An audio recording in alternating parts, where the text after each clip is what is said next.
Assalamualaikum warahmatullahi wabarakatuh. Saya Saharni, mahasiswa PPG dalam jabatan Angkatan 1 tahun 2021 Universitas Musamus Merauke. Pada hari ini, Senin 19 Juli 2021, saya akan melaksanakan uji kinerja praktik pembelajaran.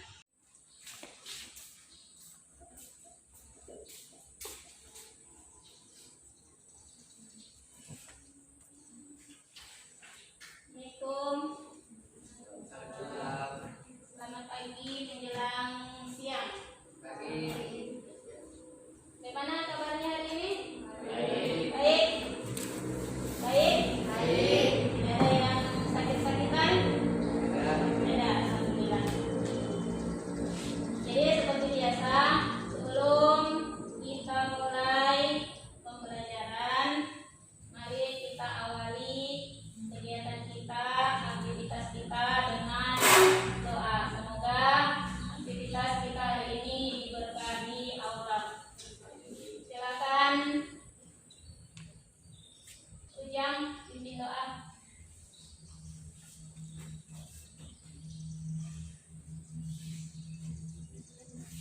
Oke teman-teman, sebelum kita belajar, marilah kita berdoa. Doa dimulai.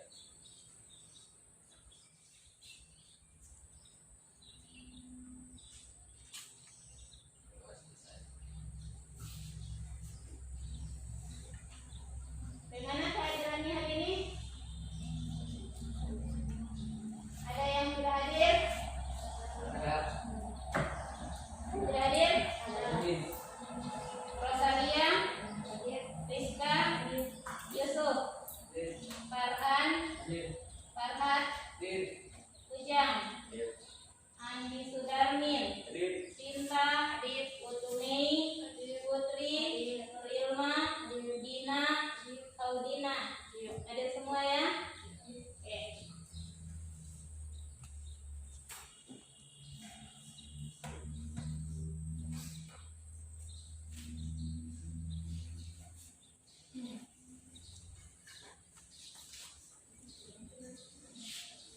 Jadi untuk pembelajaran hari ini kita tetap melakukan pembelajaran secara tatap muka dengan tetap memperhatikan protokol kesehatan karena daerah kita masih berada dalam pandemi COVID-19. Jadi tetap terapkan protokol kesehatan dengan menerapkan 3M.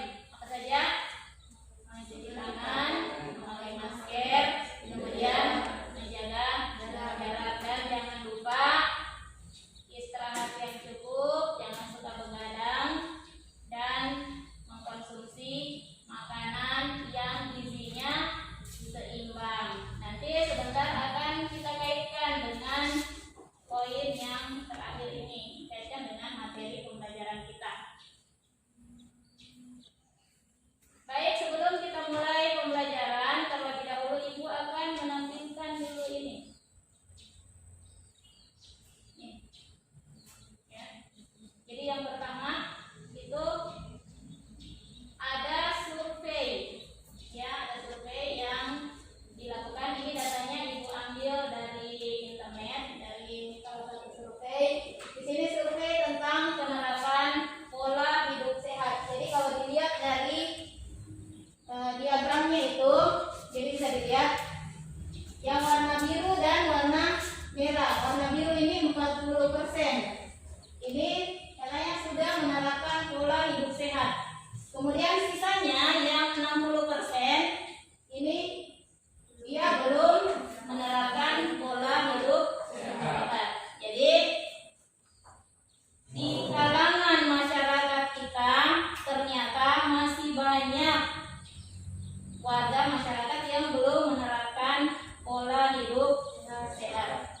Kemudian yang berikutnya ada lagi hasil survei tentang pemahaman gizi, ya. Jadi di sini tentang gizi terbagi dua juga, ada 60%, ada 40%. Yang 60% ini sudah memahami apa itu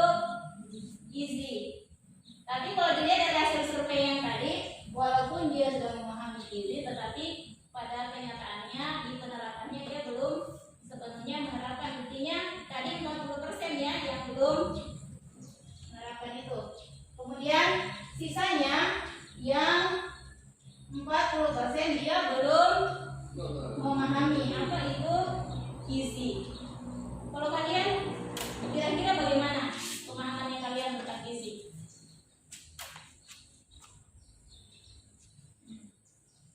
Kira-kira masuk di 60% ini atau di 40% ini? Masuk di 40? Masuk di 40? Harusnya masuk di 60.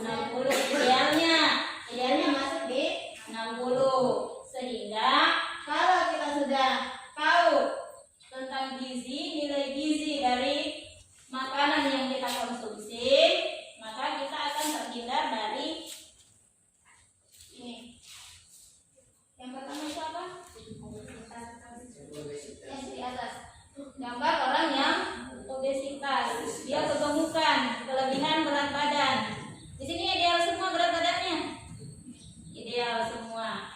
Kayaknya makan ada yang kurang gizi deh. Jadi ini kalau gizi yang kita konsumsi itu tidak seimbang, efeknya ini yang pertama, obesitas. Ini salah satunya.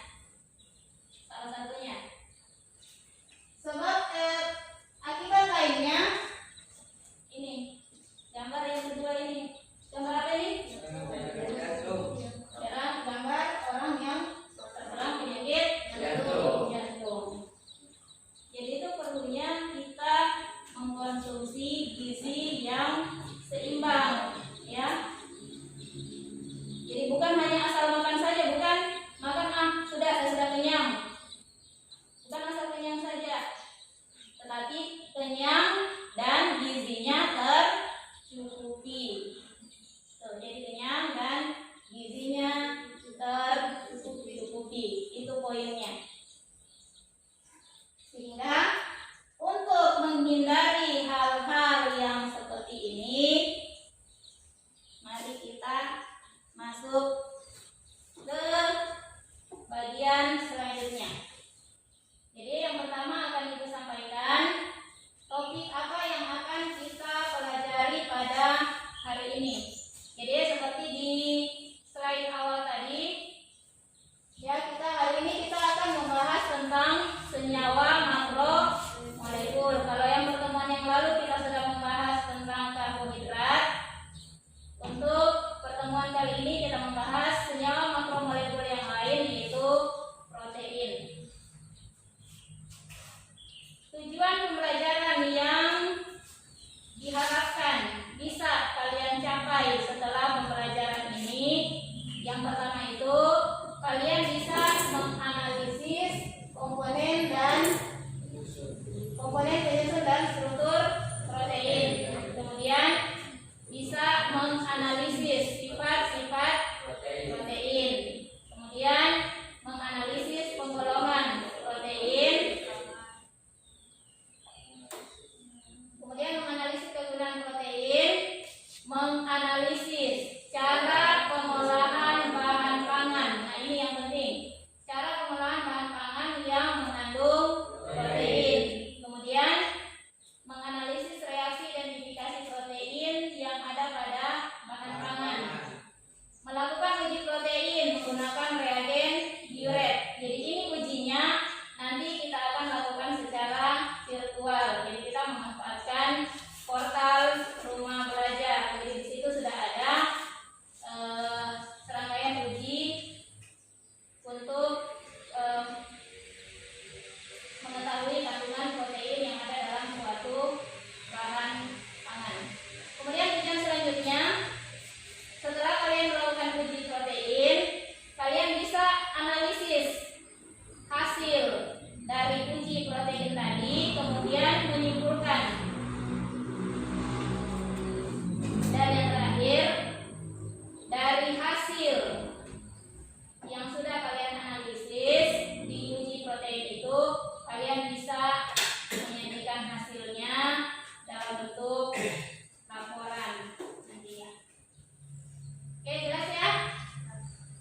menjelaskan tentang sumber dari protein itu sendiri. Jadi ada protein hewani katanya dan ada protein nabati yang kedua-duanya itu bermanfaat untuk itu atau untuk mengetahui hal itu.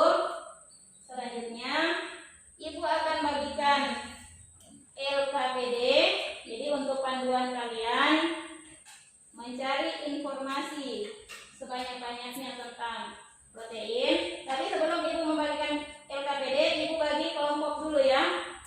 Jadi ibu bagi kelompoknya seperti kelompok pertemuan yang lalu. Jadi yang kelompok 1 yang lalu yang 3, kemudian ini 2 kelompok 2, kelompok 3 yang 2 lagi-lagi kelompok 4, kemudian yang 3 perempuan ini kelompok 5. Jadi 5 kelompok, anggotanya 2, 3, 2, 3. Oke, jadi bukan tadi bagikan LKPD-nya.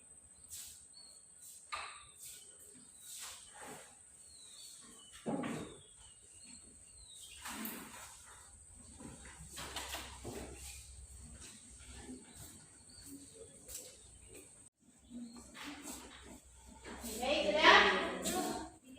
Sedikit lagi. Oke. Yang lain sudah? Kelompok 3 sudah? Sudah? Kelompok 1?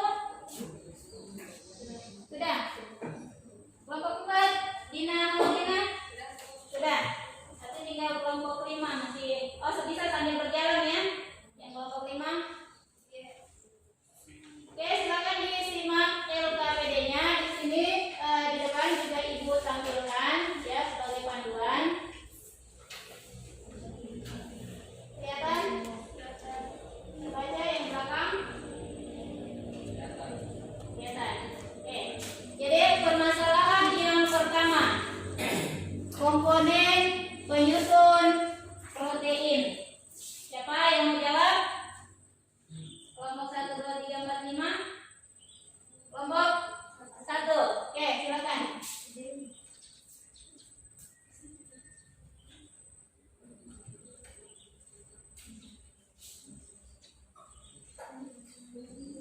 Oke, silakan kelompok 1, komponen penyusun protein.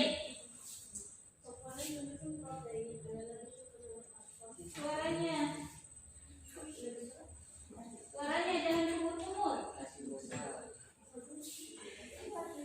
Silakan lagi.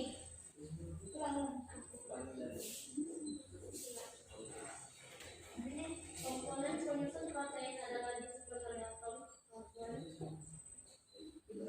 hidrogen, oksigen, dan coba ganti ya.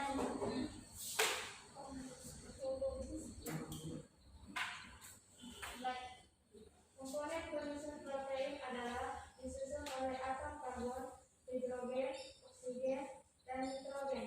Sebagian besar juga mengandung sulfur dan fosfor. Protein merupakan polimer alam yang tersusun atas asam amino melalui ikatan peptida. Ya? Bagaimana? Jadi menurut kelompok 1, komponen penyusun protein itu ada unsur karbon, hidrogen, oksigen, nitrogen, kemudian ada juga sebagian yang mengandung unsur fosfor dan belerang. Kemudian katanya protein itu tersusun atas asam amino yang terikat melalui ikatan peptida. Ada jawaban lain dari kelompok lain? Atau jawabannya sudah sama seperti itu? Ada jawaban lain? Kelompok 5, Sinta? Sinta? Sama jawabannya? Oke. Jadi tidak ada yang beda jawabannya ya. Jadi semua sepakat bahwa protein itu tersusun atas karbon, hidrogen, oksigen, nitrogen, kemudian ada juga beberapa jenis protein yang mengandung unsur belerang dan fosfor.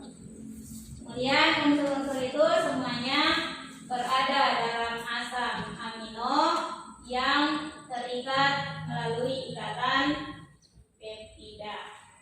Jadi untuk pembahasan asam amino sudah dibahas di pertemuan sebelumnya ya. Jadi sudah tahu ada berapa itu asam amino, kemudian ikatan peptidanya itu seperti apa. Jadi semua sudah pernah dibahas. Baik, kalau tidak ada tanggapan dari kelompok lain, kita lanjut ke permasalahan yang kedua. Struktur protein. Siapa? Kelompok mana? Kelompok 2. Oke, silakan. Yang lain silakan disimak jawaban dari kelompok 2. Struktur protein adalah susunan 3 dimensi atom dalam molekul.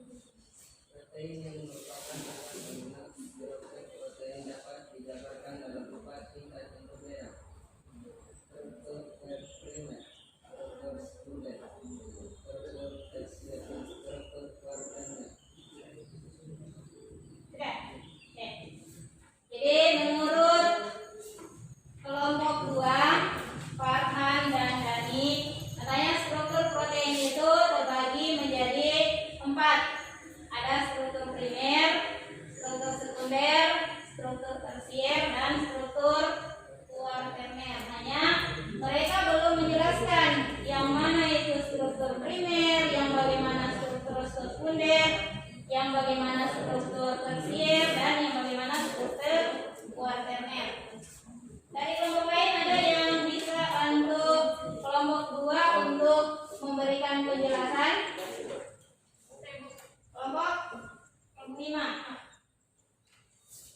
Struktur primer.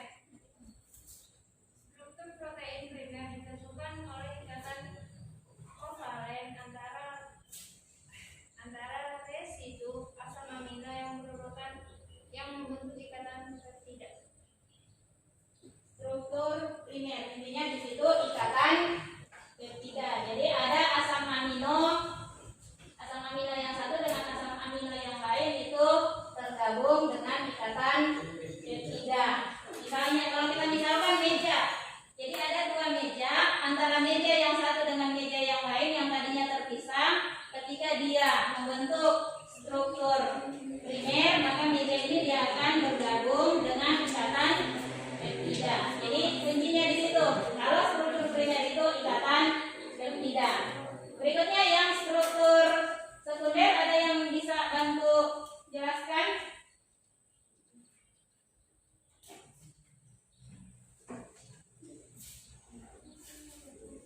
Yang bisa bantu jelaskan untuk struktur sekundernya?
direbus, kandungan protein dari bahan pangan itu tidak banyak yang hilang. Sebab dengan perebusan, suhu yang digunakan itu tidak terlalu tinggi. Berbeda dengan digoreng. Jadi nanti kalian coba bandingkan, coba cari di internet titik didih air itu berapa, kemudian titik didih minyak itu berapa, mana yang lebih tinggi. Di situ bisa kalian bisa tarik kesimpulan. Kalau diolah dengan cara digoreng, kalau suhunya lebih tinggi, biasanya tingkat kerusakannya juga lebih besar. Kalau tingkat kerusakannya lebih besar, berarti nilai gizi dari bahan pangan itu juga akan semakin kecil, jadi ya berbanding sekali. Oke, baik. Masih ada pertanyaan? Masih ada masalah? Tidak ada? Kalau tidak ada, sekarang Ibu akan coba mengevaluasi sudah sejauh mana tingkat pemahaman kalian terhadap materi yang sudah kalian pelajari hari ini. Untuk evaluasinya seperti biasa kita menggunakan Google Form ya. Silakan HP-nya kalian. Ibu akan bagikan linknya ya.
kirimkan di grupnya, nanti aku kirimkan di grup WA-nya tutorialnya. Jadi kalian akan mengidentifikasi apakah suatu bahan itu ada kandungan proteinnya atau tidak. Ya. Setelah kalian melakukan identifikasi nanti dengan laboratorium maya dari Kemendikbud ini, hasilnya kalian tuliskan di LKPD.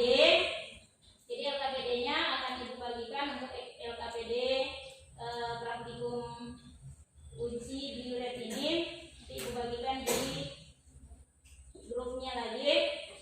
Kemudian dari hasil uji ini, kemudian kalian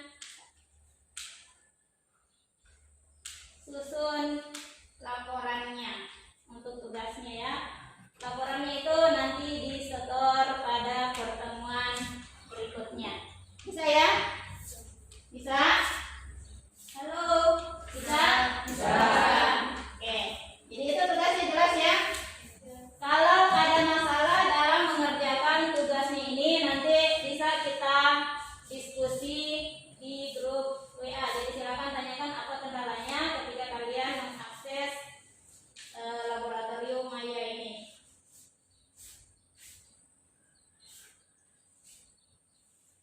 Oke, kalau tidak ada lagi permasalahan, jadi pembelajaran hari ini kita akhiri. Sebelumnya saya minta satu orang putri untuk memimpin doa. Silakan putri. Sebelum kita pulang, marilah kita berdoa menurut agama dan keyakinan kita masing-masing. Berdoa dimulai.